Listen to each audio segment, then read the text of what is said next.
Our big story at 6 o'clock. The case against a man accused of stabbing his cousin to death is moving forward. But a judge didn't allow the murder suspect in the courtroom today. As WKRG News 5's Christina J. Harris reports, it was all because of an outburst right outside the courtroom.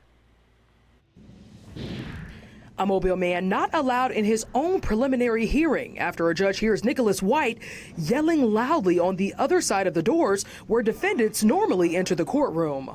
He was unable to compose himself to be able to be brought into court today. So the judge allowed the hearing to continue with White outside. White is accused of using a screwdriver to kill his cousin, Terrence Sims.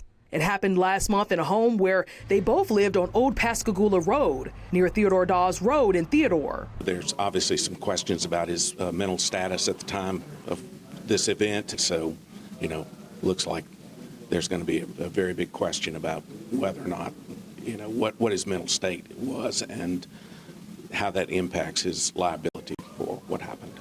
The sergeant said Wednesday's outburst wasn't the first time White has acted out like this, saying his behavior was consistently erratic and uncooperative. Defense attorney Glenn Davidson says White's mental state will play a role in how the case moves forward. He has a diagnosis. We haven't looked into that yet.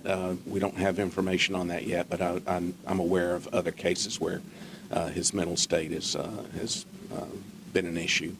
The sergeant testified when White was taken into custody. In his possession, he had the victim's keys and a screwdriver. The sergeant says White admitted to the stabbing, believing Sims had a gun. White is in Metro Jail on a $500,000 bond as this case now moves to the grand jury. In Mobile, Christina J. Harris, WKRG News 5.